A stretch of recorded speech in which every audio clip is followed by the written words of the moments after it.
People who've known me a good while were surprised that I would take part in that misogynistic hate cult at Gamergate. And they've also been surprised about the kind of people that I have been working with of late, or spending time with, or talking to. And this relates to this whole kind of gatekeeping discussion that keeps turning up in nerd circles. I guess I kind of want to explain myself, or at least explain why I am so passionate about games, about nerd hobbies and so on, and why I think they've got things entirely backwards when they talk about gatekeeping. So this is unscripted because I want it to be genuine. I'm just going to kind of go off, alright?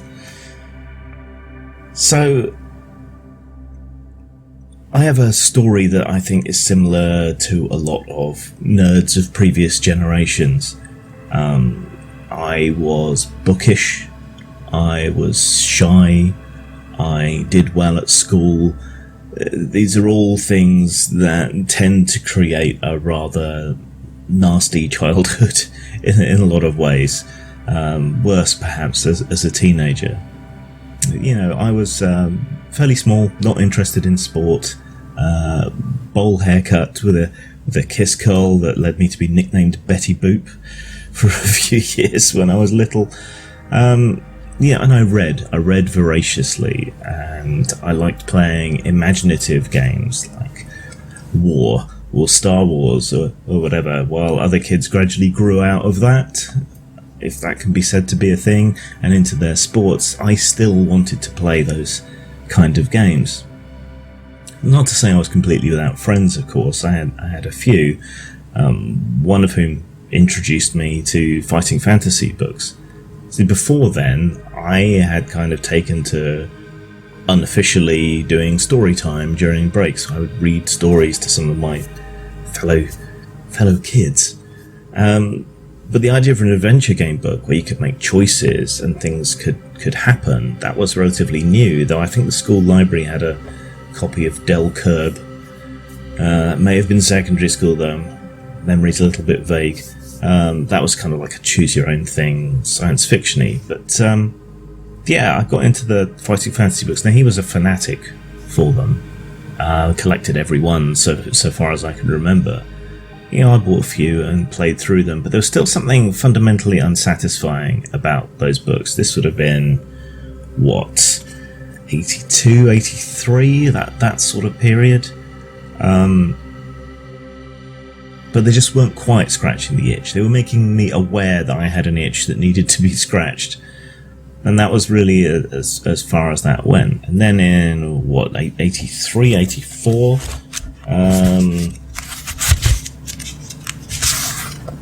1984, the Fighting Fantasy introductory role-playing game book came out. So this was something I was familiar with from the actual game books, but this was a sort of fully fledged introductory RPG, and it had some recommendations and things, as I recall, in it as well. You should go and check out hobby shops if you're interested in something more deep, more complete, more interesting in a way. But that opened up, new worlds to me. We played through the introductory dungeon, God knows how many times, with me adding things on and creating my own versions. And then eventually I pestered my dad to take me to a model shop in Basingstoke that no longer exists, been built over, and I wanted to get a proper RPG. We ended up picking up copies of Car Wars, which wasn't an RPG, it was a board game, and Middle-earth role-playing. I still have one of my first ever role-playing dice, 20-sided D10. It's orange now. It was pink when I originally got it, and it's worn down at the edges. It's virtually illegible. I've had that since I was 9, and starting with MERP may not have been the best option. Now, no sooner had I started really getting into these games than the satanic panic really kicked off and spread across the Atlantic and came here. Fortunately, my parents didn't put much stock in all that, but a few parents did. There were articles in the local newspaper and so on about this, and in the Hampshire Chronicle about it, about clubs being banned and so on. And people looked a bit askance at me for getting into this at this age, and I only really had a handful of other kids I could play games with. But the itch was now getting scratched, and I've never really looked back since. But there were all these attempts by forces at the time to censor and control and cut off, prevent you playing, warn people away from it, tell them it was something bad. And I became quite the little activist against that sort of thing, right through the end of primary school, through to secondary school, through to college, when it turned more into the vampire panic and so on. All that time learning the value of free expression, the value of creativity, wanting to create these things myself, wanting to get into the industry, and wanting to tell fantastical stories as unbounded as possible from these repressive forces that were trying to control what we could say and what we could do, whether it be the church or right-wing politicians or concerned parents or whatever else it might be. And so that instilled in me a very strong sense of the value of free expression and so on. Eventually the religious right faded away, even the vampire panic faded away, and we kind of came into the 2000s with games getting more and more popular still, and not really having any kind of opposition.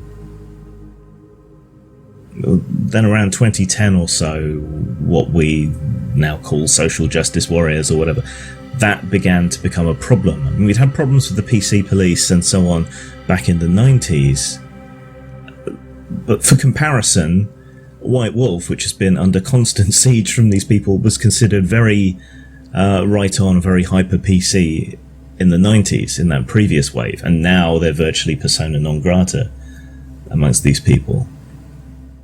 It's been disturbing and upsetting to see the drive for censorship, the drive for control, the drive to deny people their fantasies and their expression coming from places that I had considered to be my natural home, the political left, the creative community. Why? I still don't understand why authors and artists and game designers are now the people calling for censorship and control and authoritarianism and seeking to deny other people the same rights to free expression that they enjoy within the bounds that they define for themselves. It's absurd. D&D never made anyone satanic. Heavy metal never made anyone suicidal. It's just nonsense. Games have never made anyone into a murderer. And yet we see these same claims, both about murder and about sexism, misogyny, and all the rest of it. So we now have these people saying that people like me, actually, are gatekeeping. I don't see it that way. I see what we achieved prior to about 2010 through the fighting that and activism that people like me engaged in. We had this open, free space to create in. That was progress. Not all change is progress. Things can go backwards.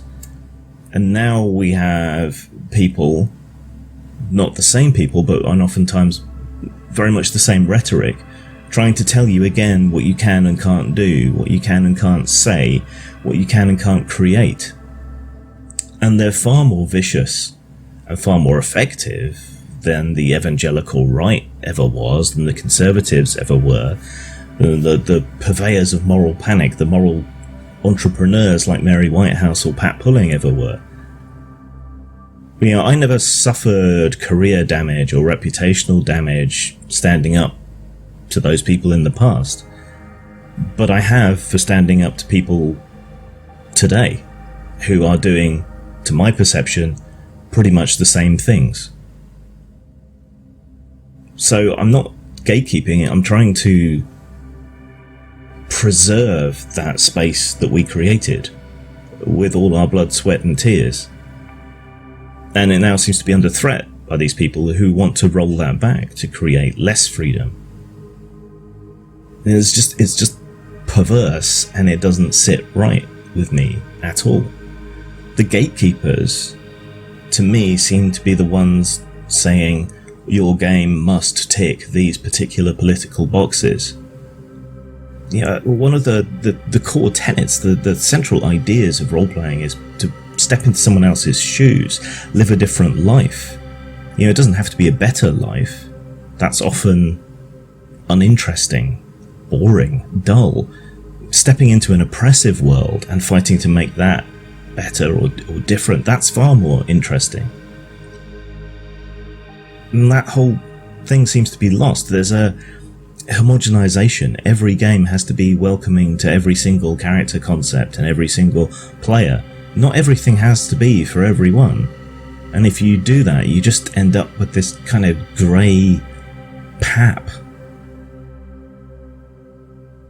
I want things to be open and free for people to be creative in any and every way that they want. That doesn't strike me as a regressive point of view at all. And that, to me, is progress. Further liberalisation would be progress. But that's not what we're experiencing. The gatekeepers are the ones saying that you must have this politics, you must be open to this, that, the other. Yeah, I am open to all these things. I am accepting of all these things, with some reservations here and there. But it doesn't mean people who aren't should be excluded. There's plenty of anecdotes I could give to back this up. There's why this gatekeeping, from the people who are accusing me of gatekeeping, why that's dangerous, why it's counterproductive. Yeah, there was the virulent homophobe, with good reason. They were abused as a kid, who was in one of my groups at one point, and who we gradually got to soften his attitude through the game, through experiencing other people's point of view, through playing alongside someone who was gay. That brought them around. The socially awkward people who may or may not have been on the spectrum often found the kind of structured environment of role-playing to be very useful to them for learning how to interact with other people, moderated by rules in the game, but then they could then take those lessons out into real life. The confidence of almost playing a character of yourself that can give you. Kids who didn't care about maths or English and were disparaging about it, suddenly becoming interested when it became relevant to the game. Games are a great way of building communities across boundaries. So why would I want to bring those boundaries into my games? Why would I want to exclude anyone? You say you want to be inclusive on the basis of whatever, but then you try to exclude people who don't share your politics. I'm left-wing, virulently liberal and libertine, but right-wing people shouldn't be pushed out of gaming. They should be able to make what they want, play how they want, as much as anyone else. That's the open, non-gate-kept position, is that gaming is open for everyone, just play the game. That's the open position. That's not the gate-kept position. What you're trying to do by imposing your politics is the gatekeeping. Why did I get involved in Gamergate? Because it was a pushback against this. The misogyny narrative and so on is horseshit. Why would I treat a corrupt person differently because of their gender or their sexuality? A corrupt person is a corrupt person and should be dealt with accordingly, regardless of any other factors involved. Justice is blind, right? And I saw a fight that was there to preserve all those gains I talked about up till 2010. Why do I spend my time with pundit and people? Because my old industry friends are less inclined to spend time with me. Too contaminated even for Zach Smith, ironically enough, to stay in touch with me. When I do get asked to do work, I'm often asked to do it pseudonymously. And if I was any less of a strong-willed individual, the fact that I've been kind of pushed into this group of people that others consider to be extreme might have had some kind of effect on me. So think about all the people who aren't like me, who get pushed out the same way, and where they might end up as a result of their entirely justified resentment. Games are important to me because they gave me a haven when I was younger. They gave me a career when I was older. They gave me recognition and kudos in between. They gave me my passion for free expression. Gave me my passions for art and other nerd media. Gave me a community, gave me friends, gave me romance even. A strong sense of self. What you do is threaten to take away that opportunity from others, chasing a popularity that can be counterproductive. Because when the cool kids are in your hobby, where do you go for cover? Where do you go to be safe, not to be judged, not to be found wanting? I think you're just doing what the right wanted to do in the past and more effectively. Because you kind of Trojan horsed your way in. Yeah, acceptance is a two-way street. Think on that for a while. Zang.